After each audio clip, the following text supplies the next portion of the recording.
Yo, what is going on, you guys? It's your boy King Sanders here. We are back with another day of sports betting. This is going to be for Monday, March 20th slate of NBA action. Not the greatest slate, not the biggest slate, but we do have some pretty good spots that we are going to be targeting. So without any further ado, let's go ahead and dive into it. Before we did it, just want to go ahead and say that we are still currently on the road to 12,000 subscribers. If you guys are new, make sure that you guys do like, comment, subscribe, turn on that notification bell so you guys know whenever I post. Leave your favorite play down below. I'm always looking to add new plays throughout the day. So make sure you guys do drop some plays down below. Also, I did just want to go ahead and give a quick shout out here to all of our members here on the channel. Thank you guys so much for everything that you guys do. And thank you guys so much for giving me such a small channel, such a big chance, as I always say. It truly does mean the absolute world to me, so much more than you guys ever know.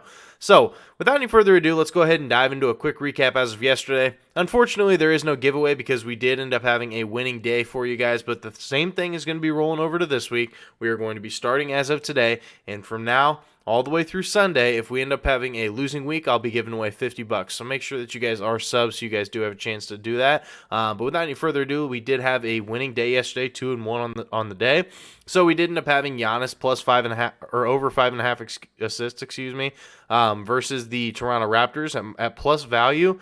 This one was pretty easy. Giannis ended up hitting this one in the third quarter, so that one ended up working out for us. Then we did also end up having SGA over 30.5 points versus the Phoenix Suns. This one he had 30 points going into the fourth quarter, so I was feeling pretty confident about it, but he was subbed out of the game, so I was a little skeptical, but he gets subbed back in about halfway through the fourth quarter and ends up getting it done for us. Then we had our one loss of the day. We had the Trailblazers plus 2. I got to be honest, I just thought that they would play for Dame. I thought that there would be a world where the Trailblazers were trying to keep Damian Lillard out on the floor, keep him in the rotation. Yeah, that was not the case. Not the case at all. They absolutely just completely were playing terrible from pretty much start to finish. So the Trailblazers, unfortunately, were not able to get it done for us, but we did have 2 in one day. Profit is profit at the end of the day. I will take that for sure. So without any further ado, let's go ahead and dive into our first official play of the day. We are taking Terry Rozier over 32.5 PRAs versus Indiana at minus 120 odds. Now, if you don't have the PRA line or you guys do want a single stat pivot, of course I do like the points here, but realistically, the points line is set to 22.5. I think he has a lot of those extra stats that are going to help him hit this over. I think that line is just a little bit too low. He's gone over in 5 out of his last 6 games. He's been pretty good to that line, and I don't expect that to change. There is still no LaMelo Ball, of course, and so Terry Rozier is taking a much bigger facilitating role, and even a lot of those shots are going to him too. Outside of Kelly Oubre, they don't really have a ton of scoring on this team, so I do love the spot here for Terry Rozier. I think he's going to get plenty of shots, and the Pacers do allow the 3rd most points per game to opposing shooting guards, and the 7th most rebounds per game, and the 6th most assists per game. So when it comes to the shooting guard position, they give up a ton of stats from every single category: points, rebounds, assists, to that shooting guard position, and I think that it stays the same here for Terry Rozier. I think he has a pretty big night here overall. Also, Indiana does allow the 3rd most points per game to opposing teams. One of the most points allowed in all of basketball. Top 3, definitely sign me up. And not to mention, Indiana is a young team. They love to get up and down the floor. They are 8th in pace, so in the top 10 when it comes to pace. So you're talking about a fast-paced team, gives up a lot of points, gives up a lot of stats to that shooting guard position. This is a slam spot here for Terry Rozier. I love his line. 32.5 just seems a little bit too low, especially with what he can do playmaking the ball as well. So I do love the spot here for our first official play of the day. Terry Rozier over 32.5 PRAs versus Indiana at minus 120 odds. Now for our second official play of the day, we are taking De'Aaron Fox over 26.5 points here versus the Jazz at minus 125 odds. Now De'Aaron Fox, he has come off of 2 really bad games. One of them was versus Brooklyn, where he shot 5 for 16. Definitely a terrible shooting night here from him. And then also versus Washington. But in that Washington game, he did only play 26 minutes. So with that being said, I think De'Aaron Fox does have a really good bounce back spot here. I think the 27 is definitely doable here versus this Utah Jazz team. The Jazz also allowed the 3rd most points per game to opposing point guards on the year. They give up a ton of points to that point guard position, and De'Aaron Fox, one of the best scoring point guards in the entire NBA. Sign me up. I really love the spot here. He did have 37 against them earlier in the season, and I think that we see a repeat of that. Maybe not 37 to be exact, but I do think that he scores at least 30 today, so I love the spot here for Fox. Also, Utah does allow the 5th most points per game in the paint this year.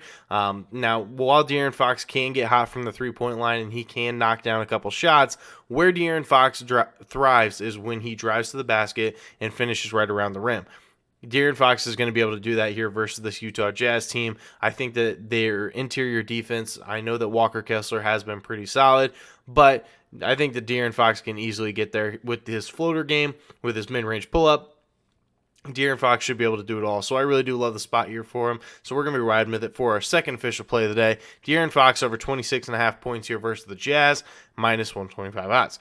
Now, for our third and final play of the day, we're going to be taking Klay Thompson over 21.5 points here versus Houston at minus 105 odds. Now, Klay Thompson, he has not been very good recently. He has gone under in 3 straight games, but I think that this is a great bounce back spot here for him versus a Houston Rockets team who does allow the 7th most points per game to opposing shooting guards over the course of the season. They give up a ton of stats to that position. As great of an offensive talent as Jalen Green is, he has not gotten it figured out on the defensive end, so I do love the spot here.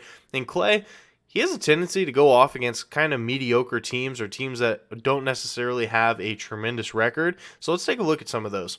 The last time that he faced a team that didn't have a great record was OKC, and he had 23 points versus them. Then versus the Lakers, 22 points. Versus the Pelicans, 27 points. Versus Portland, 23 points. And versus Houston, again, earlier this season, dropped 42 points. So Klay Thompson really does have a tendency to step up when it does come to playing against some of the more mediocre teams. And he is also averaging 23.4 points per game after the All-Star break. And I think that we see another resurgence from him. I think that 22 is easily doable. And we all know the media is buzzing right now about the Warriors and about how bad they are on the road. I think that Klay Thompson helps change that narrative today. I think that the Warriors end up winning this game, and I think they end up winning it pretty big versus this Houston Rockets team that is really they're trying to tank, to be completely honest. They're not a tremendous basketball team, and I think that Klay Thompson is a huge reason for that. So I really do love it here for our third and final play of the day.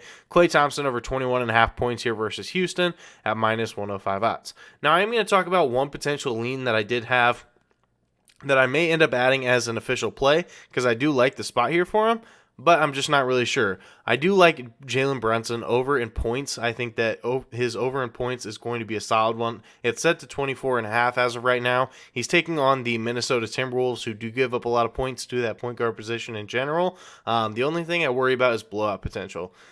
The Minnesota Timberwolves are still going to be without Anthony Edwards, and that just worries me. That really just worries me. I think that without Anthony Edwards, I don't know how they're going to keep any of these games close. They still have no Karl Anthony Towns, of course, so I just don't know how they keep it close. But regardless, I do like Brunson as a look, so if anybody wants an additional play, I do like that one. I may add it to the card. I'm just not sure yet. So, but that is going to be our lean of the day, Brunson over in points as well. So that is going to do it for today's video. If you guys did enjoy, make sure you guys do like, comment, subscribe, turn on that notification bell so you guys know whenever I post. Like I said, we are still currently on the road to 12,000 subscribers. So if you guys are new, make sure that you guys are subbed. But that's going to do it for me. This is King Center signing out. Peace.